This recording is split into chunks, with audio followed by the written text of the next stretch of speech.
Here are 5 reasons the Miami Heat have underappreciated Dwyane Wade. Reason number 1.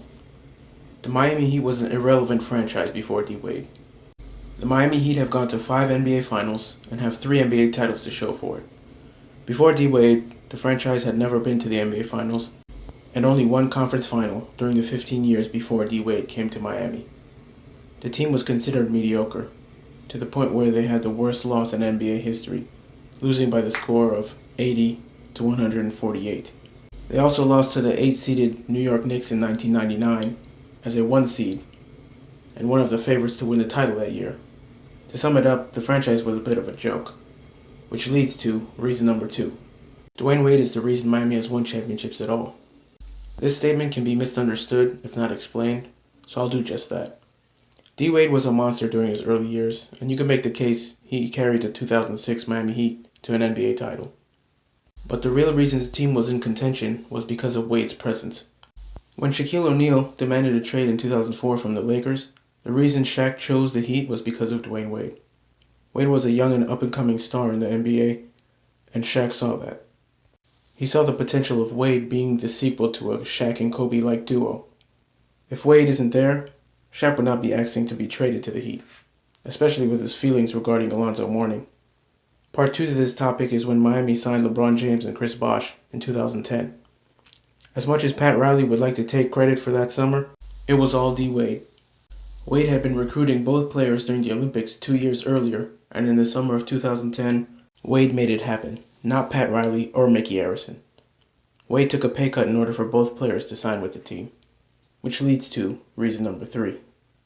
Wade has taken pay cuts since he has been with the Miami Heat, and he was due for a payday. He has missed out on an estimated $25 million because of the pay cuts he's taken to help upper management attract talent to the team.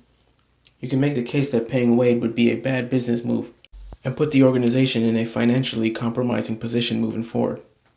However, when you look at how the NBA salary cap has risen this summer and will continue to rise in the coming years, the number that Wade was asking for is not that bad. Wade was asking for a 2-year, $50 million deal. Compared to role players such as Mozgov getting $16 million a year, or a guard like Mike Conley receiving $30 million a year, the Wade deal is reasonable. Kobe Bryant received a 2-year, $48 million deal in his last 2 seasons when the cap was much lower.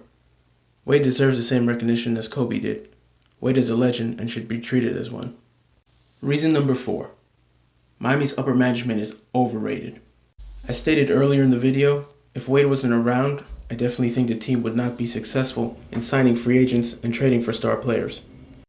Pat Riley was with the team years before, and the team was still trash. So was it really upper management that should be viewed as this great winning organization? I think not. Moving forward, I see the organization taking a plunge similar to the Lakers as Kobe Bryant began to age. The only difference is the Lakers showed their loyalty and appreciation for Kobe, and the Heat have not done the same for Wade. The Heat are heading south in the years to come, but allowing Wade to leave has sped up the process big time. Everyone is saying, well, now they'll have cap space. If I were a superstar free agent and just saw how the Heat organization treated an all-time great, a player that put your team and your city on the map, I would not be signing with the Heat.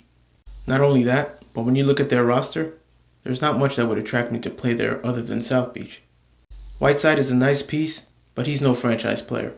Dragic is a nice player, but he's not exactly a star. To add to that, Chris Bosh has been unreliable in these last few years with his blood clot situation, and the rest of the team is very young. I don't see a big-time free agent signing with the Heat, which is apparently the reason why they did not want to pay Wade. Go figure, I guess. Lastly, reason number 5. Talking to every other free agent first before addressing D. Wade's contract. Pat Riley had stated that re-signing Hassan Whiteside was the first priority for the team, which is understandable as he was threatening to leave the team. However, once the team signed Whiteside, they began to focus on Kevin Durant, trying to sign him to the team and completely ignoring D. Wade's contract negotiations. The team reportedly promised Durant a salary upwards of $26 million per year, even though they didn't have the cap space to pay him that much money. Chances are the team would have traded pieces to make it happen. However, once Durant decided to sign with the Warriors, the Heat offered Wade a low-ball offer at 2 years, $40 million.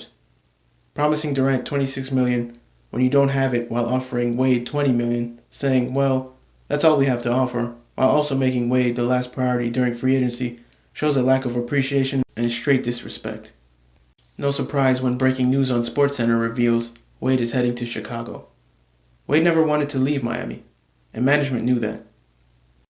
The organization felt they could do whatever they wanted and get away with it. Their luck ran out, and Wade is now in Chicago. Personally, I hope he drops 50 on him when they see each other for the first time, but that's just me. That's my thoughts on the situation. Think the Heat did the right thing? Let the debate begin in the comments below. And if you like the video, give it a thumbs up. And subscribe if you want. It'd be cool. Just saying. This has been a basketball public service announcement, and I'm out. Peace. These is facts, bruh.